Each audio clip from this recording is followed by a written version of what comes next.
ओम नमः शिवाय। ज्योतिष सागर में आप सबका स्वागत है। राहु केतु और पास्ट लाइफ कनेक्शन के इस पार्ट 2 वीडियो में आज हम देखेंगे राहु और केतु के रिजल्ट्स सप्तम भाव से लेके द्वादश भाव तक क्या रहेंगे। तो आइए शुरू करते हैं। राहु जब सप्तम भाव में हो, जो कि विवाह, पार्टनरशिप्स और पब्लिक रिलेशंस का भाव है, यहाँ पर राहु की प्लेसमेंट ज़्यादा फेवरेबल नहीं मानी जाती है। जातक अपने से अलग धर्म के व्यक्ति से विवाह करता है या फिर जातक के आसपास फॉरेनर्स से डीलिंग ज़्यादा रहती है। यदि पाप प्रभाव इस भाव पर हो तो जातक अपने लाइफ पार्टनर या बिजनेस पार्टनर से धोखा खा सकता है। तनाव की स्थिति बनती है और कई बार आपके आसपास ऐसे लोग होते हैं जो कि आपके सामने अच्छे बनते हैं लेकिन आपसे विश्वासघात करते हैं। ऐसे जातक का धन अपने हस्बैंड या वाइफ की बीमारी पर भारी मात्रा में खर्च हो सकता है और जातक को समाज में तिरस्कार भी झेलना पड़ सकता है।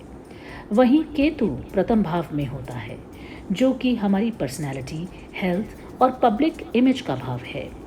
यहाँ केतु जातक को खुद के प्रति लापरवाह बनाता है।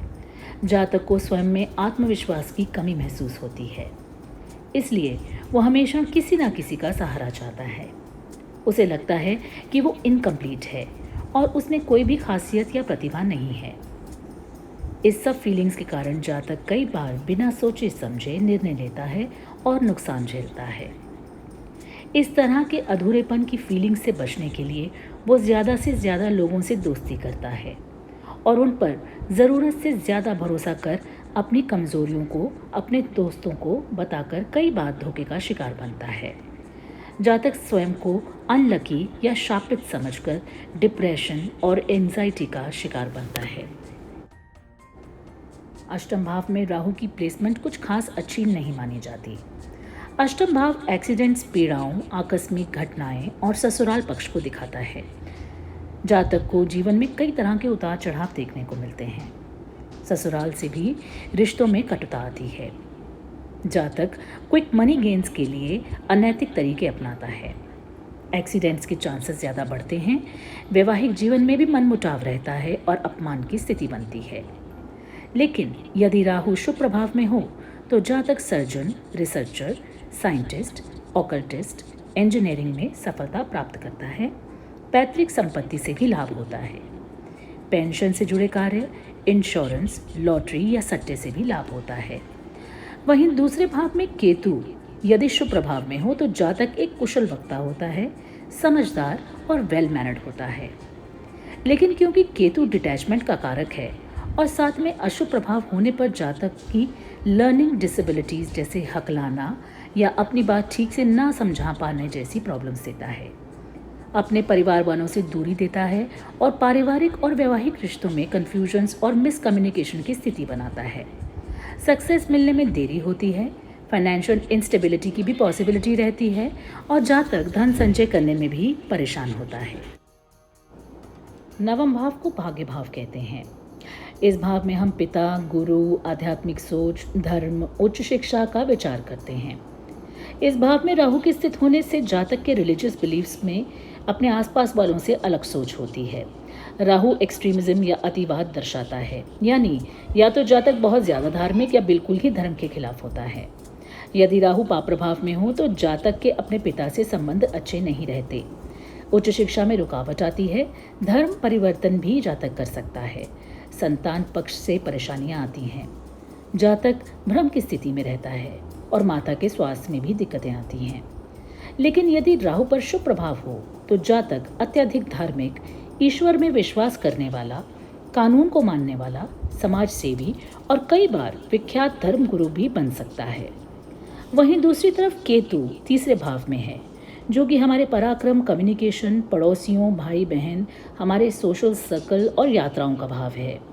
यदि केतु पाप प्रभाव में है तो जातक के अपने भाई बहनों से रिश्तों में कमी होगी, दिमाग में अस्थिरता रहेगी, पराक्रम में कमी होगी, यानी जातक आलसी होगा और किसी कार्य के लिए इनिशिएटिव्स नहीं लेगा।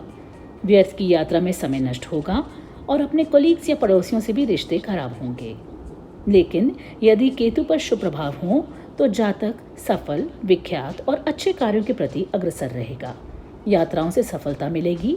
जातक धार्मिक कार्यों से मान सम्मान प्राप्त करेगा और सोशल सर्कल में भी सभी से आत्मीय और उदारता का व्यवहार रखेगा। दशम भाव हमारे कर्म भाव को दर्शाता है। यहाँ स्थित राहु मोस्टली फेवरेबल माना जाता है। ऐसे जातक परिश्रमी और बुद्धिमान होते हैं और समाज में अपना नाम बनाने के लिए अत्यधिक इच्छुक रहते हैं, जिसके चलते ये अपने कार्य में फुली कमिटेड और एनर्जेटिक रहते हैं और कई बार वर्कहॉलिक्स भी बन जाते हैं। शुभ प्रभाव में राहु दशम भाव में जातक को पॉपुलर और समाज में जाना माना व्यवसायी या प्रोमिनेंट फिगर बनाने में सहायक होता है। लेकिन यदि यही राहु पाप प्रभाव में हो तो जातक अपनी कार्य सिद्धि के लिए अनैतिक तरीकों का प्रयोग करता है, छल और कपट का सहारा लेता है। जातक को कार्य क्षेत्र में परेशानियों का सामना करना पड़ता है, समाज में नाम खराब होता है, माता पिता की सेहत में भी कमी होती है, कार्य क्षेत्र में शत्रुता होती है और गलत इल्ज़ाम लगने की भी स्थिति बनती है। वहीं केतु चतुर्थ भाव में स्थित होता है, जो कि माता, भूमि, भवन, वाहन और मनोस्थिति का भाव है। यहाँ बैठा केतु व्यक्ति के मन में अशांति और विरक्ति का भाव देता है। माता से संबंधों में कटुता या फिर दूरी बनती है। जन्म स्थान पर जातक को सफलता मिलना मुश्किल होता है। भूमि, भवन, वाहन के कार्यों में डिलेज या दिक्कतें आती हैं। जातक के दिल में हमेशा खालीपन या डिप्रेशन की फीलिंग्स रहती हैं। 11वें भाव में राहु की प्लेसमेंट अच्छी मानी जाती है। जातक अपने कार्य क्षेत्र में सफल होकर खूब धन कमाता है। जातक का फ्रेंड सर्कल भी काफ़ी बड़ा होता है और समाज के नामी गरामी लोगों से भी दोस्ती होने से इन्हें धन लाभ प्राप्त होता है। जातक की इच्छाओं की पूर्ति होती है और वो भी कम परिश्रम के साथ। उन्हें अपने दोस्तों का पूर्ण सहयोग प्राप्त होता है। लेकिन यदि राहु पाप प्रभाव में हो तो जातक किसी भी तरीके से धन कमाने से नहीं चूकता, चाहे फिर वो तरीका सही हो या गलत। जातक ढोंगी, कपटी या लोगों का गलत इस्तेमाल करके अपनी इच्छाओं की पूर्ति करता है। स्पेकुलेशंस या इन्वेस्टमेंट्स में भी बड़ी धनराशि को खोने की संभावनाएं बनी रहती हैं। बड़े भाई बहन या दोस्तों से भी रिश्ते खराब होते हैं। वहीं केतु पंचम भाव में, जो कि हमारे पूर्व पुण्य, संतान, प्रतिभाओं और उच्च शिक्षा या इंटेलिजेंस का भाव है, शुभ प्रभाव केतु पर हो तो जातक दार्शनिक प्रवृत्ति का होता है। उसे कई भाषाओं का ज्ञान होता है और वो धार्मिक और आध्यात्मिक सोच रखता है।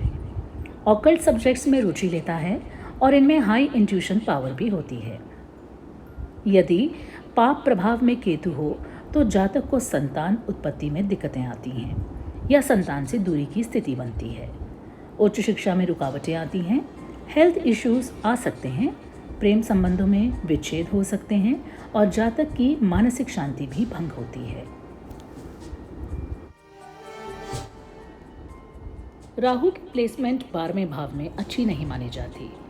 यदि राहु पर शुभ प्रभाव हो तो जातक अपना धन दान या चैरिटी वर्क पर व्यय करता है। जातक के फॉरेन सेटलमेंट के चांसेस बनते हैं। वो समाज सेवी कार्यों में संलग्न रहता है और ज़रूरतमंद लोगों की सहायता भी करता है। यदि जातक योग या स्पिरिचुअल हीलिंग जैसे कार्य करे तो सफलता प्राप्त करता है। लेकिन यदि राहु पर पाप प्रभाव हो तो जातक व्यर्थ की और अनैतिक चीज़ों में धन का व्यय करता है। फॉरेन इन्वेस्टमेंट्स या एसेट्स का लॉस होता है।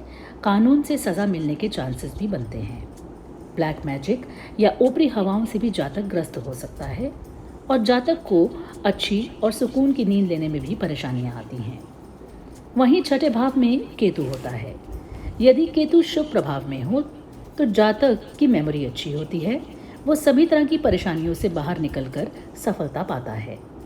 लेकिन यदि केतु पाप प्रभाव में हो तो जातक के एक्सीडेंट्स और चोट लगने के चांसेस ज़्यादा रहते हैं। जातक आक्रामक प्रवृत्ति का होता है, जीवन में दिक्कतें और परेशानियां झेलता है और जातक के दुश्मन बढ़ जाते हैं। केतु की इस प्लेसमेंट में यदि जातक फोकस रहकर सही नैतिक तरीके से कार्य करे तो सफलता अवश्य प्राप्त होती है। मुझे उम्मीद है कि मेरे इन वीडियोस से आपको कुछ नया सीखने को मिला होगा। धन्यवाद। सर्वसिद्धिरस्तु। ओम नमः शिवाय।